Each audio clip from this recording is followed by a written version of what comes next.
Last but not least, we have our third presenter, Dr. Deanna Koh. She's a resident physician with SATA and also our clinical research lead for SATA CommHealth. And she believes in harnessing the synergy between clinical and academic medicine. She has also special interest in data science and analytics for strategic decision making. She'll be sharing with us some data on cardiovascular disease prevention for our migrant workers. So we welcome Dr. Deanna Koh. Thank you so much. Hi, everyone. I know I'm standing in the way of home, so I promise you this will be fast. Okay. So basically we have patients who come for our annual health screening, and that's where we detect chronic disease, and we wanted to know the chronic disease profile of the attendees and also the clinical impact in terms of whether there was any cardiovascular risk reduction as a result of detecting and managing these conditions. So we'll be looking at the background of chronic disease among migrant workers and also in the context of PCP, some epidemiology of chronic disease among our patients, the aims of the study as I just mentioned, the methods we used, and also discussion of the results, including the study limitations. So we know that chronic disease is a problem among migrant workers. If we look at this study back in 2022 of patients who were admitted to an isolation ward in SGH for COVID-19, about a quarter of them had additional diagnosis outside of COVID, and more than 80% of it was chronic illness. So it's therefore extremely important that under the PCP service, there is an annual health screening that's part of the package to address chronic disease, especially among asymptomatic patients. As for our patients, we have about 5,000 of them with chronic illness, and this is just based on prescription records. So it doesn't include patients who may be on a diet or lifestyle modification. The way to read the Venn diagram is just this is how many patients have whichever combination of chronic illness. So unfortunately, 480 of our patients have all three. I just want to mention that only a minority of them are actually picked up through this health screening, about 7%. So the bulk of them are still identified through opportunistically when they come for acute consults, or patients requesting transfer of care. Previously, they were seen by a GP, and I have known case of chronic disease. So the aim of the study was to really look at the metabolic disease profile of the participants of this health screening, and to look at whether there was cardiovascular risk reduction as a result of screening, detecting, and then managing the chronic disease.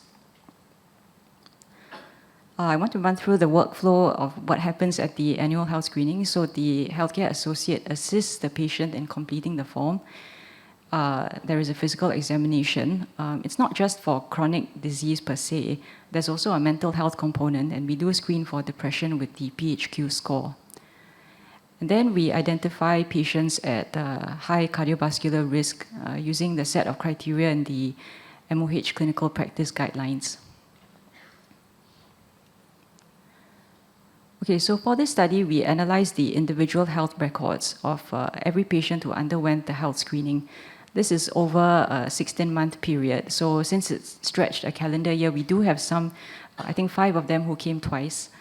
We looked at the ethnicity, the BMI, blood pressure, and all the parameters used to in the calculation of the Framingham Heart Score, which includes the prescription records.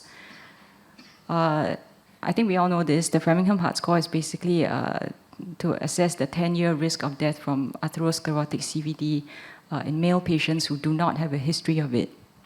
And we chose it because it's highly validated in the Asian and especially the Indian and Bengali population, which makes up more than 80% of our patients. I think in the Indian and Bengali populations, it outperforms 6 other cardiovascular risk scores, so we decided to use that. The scores were calculated if patients fulfilled 3 criteria. They underwent the screening and they did the blood test. Otherwise, it's not possible to calculate the score. And they had to be diagnosed with any of the conditions, because otherwise there would be no dedicated intervention to manage the disease, and they had to be followed up for at least 30 days to allow some time for treatment effect. So we had 1,033 patients. The data capture was good. We only had missing data for BMI, and even then, more than 90% of it was available. As I said, more than 80% of our patients were Indian or Bengali. The mean age was 36 and a half. Our Chinese and Thai patients were significantly older, and that's why the chronic disease detection was also higher in these two groups. You see that about a fifth of them have a smoking history. Yeah. So is that enough data, or does anybody want more? Yeah, I figured lah. Okay, so I will just spare you all that. Okay, the box, the red box, really just to highlight that the prevalence of hypertension in this group doubles with each decile, starting with about 5% in patients less than 30, all the way to more than 40% in patients 50 and above.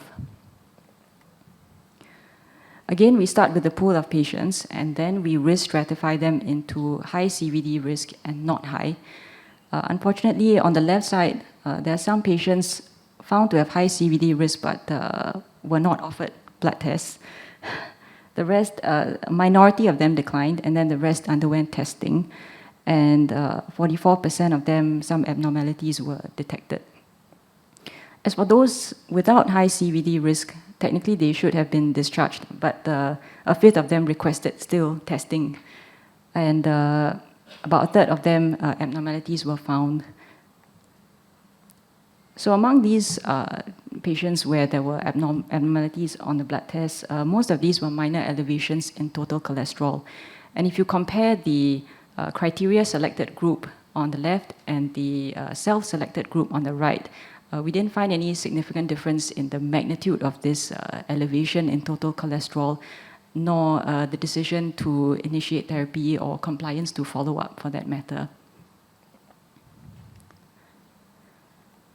Again, it's a lot, but the main thing is in the box in red, that almost half of our patients were lost to follow up at that point. We did not even see them again. Yeah. So 34% of our patients were found to have at least one chronic disease. In the column on the right is the percentage of them who were initiated on oral therapy, which of course is based on a lot of factors. So some effort was made to at least stratify to see if this was based on the severity of the illness, for example. So as you can see, the stage 2 hypertension, obviously the likelihood of being initiated on antihypertensive agent is higher than if it were just stage 1. And the same pattern was seen also for lipid-lowering therapy. Okay, so we managed to calculate the FHS scores for 105 patients. That is to say, the ones who followed up for at least 30 days, they had the blood test done, something was diagnosed, and we decided to manage. This formula can be found online. Yeah, it's the calculation of the FHS score and the corresponding risk. We calculated the mean, median, and interquartile range for the age, the duration of follow-up, as well as the FHS score and the corresponding risk for this 105 patients. I just want to say that how the data was calculated was you have the 105 patients, you have the baseline score, and then you have the follow-up score, and then we got the difference, and it's based on that series of derived data that we calculate the mean, median, and interquartile range. In other words, 10.7 minus 13.6, it's a coincidence that it's negative 2.9. Please don't try to attempt that with the other numbers, it doesn't work. I'm just saying it because somebody did ask, so explaining that. So 88.6 had 10-year CVD risk of more than 5%, but these are the sickest of the patients in that sense. So I don't think that 88 represents the entire group of patients who came for the screening. This is the 105 who were identified as requiring most intense follow-up and therapy. In terms of what could actually reduce the score, our options were quite limited. So if you look at the formula, only the parts highlighted in red, we could actually modify and try to reduce the risk from the total cholesterol, HDL, as well as the systolic blood pressure. So if we look at BP medication, for example, as soon as you start a patient on antihypertensive, all else being equal, their score actually goes up. Because the idea is that if you have two patients with the same blood pressure, the one who's on antihypertensive is at a higher risk than one who's able to sustain the same blood pressure without any antihypertensive agent. So in such patients in whom we've started antihypertensives, especially if the blood pressure reduction is modest, that really offsets the risk reduction. But we're still heartened to know that 78% of patients achieved some degree of risk reduction.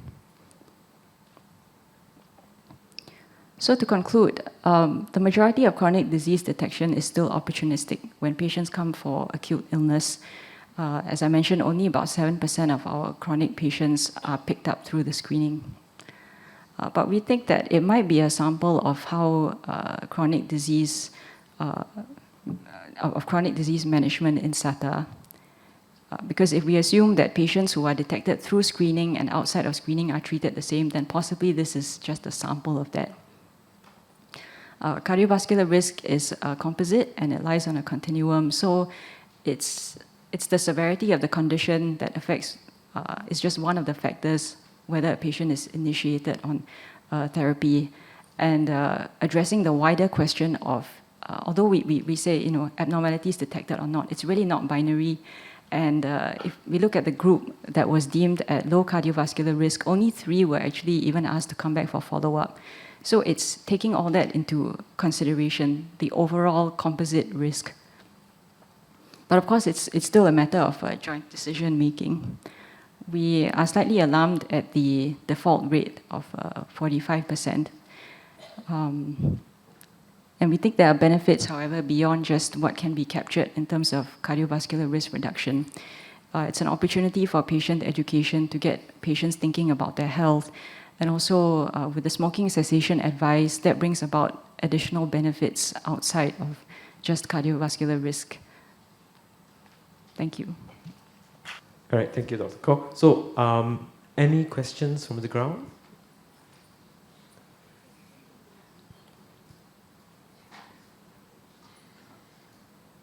For Dr. Koh?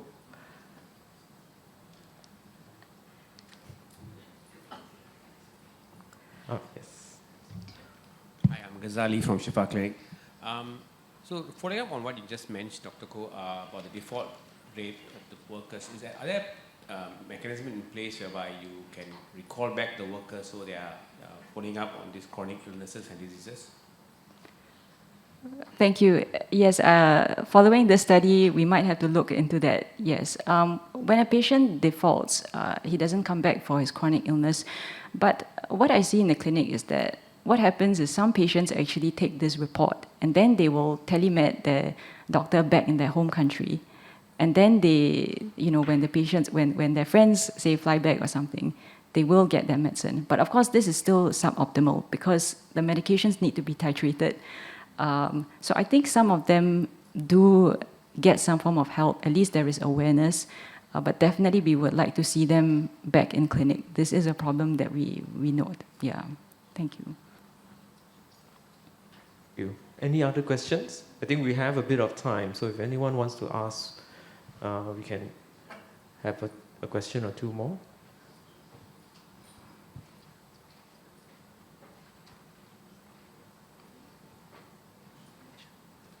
All right. If nothing, I think Dr. Koh has given us a very good presentation. Thank you, Dr. Koh. Thank you. Okay, so that's our last speaker. I think we've gained a lot of insight on what has been done and areas that we could really improve on for our migrant workers' health. So before I end, just got to remind everyone to scan the QR code if you need your CME points for the afternoon. And also at the back of your tags, there's the feedback QR code for you guys to scan if you have anything that you'd want to comment for the conference today. All right. And I guess that's all. So that's all for the conference. So we extend our heartfelt appreciation for everyone for attending our conference and showing support for our migrant worker health, and hopefully maybe in the future we can have some form of collaboration to improve on our PCP plans and our migrant worker clinic projects. All right. Thank you, everyone. Thank you.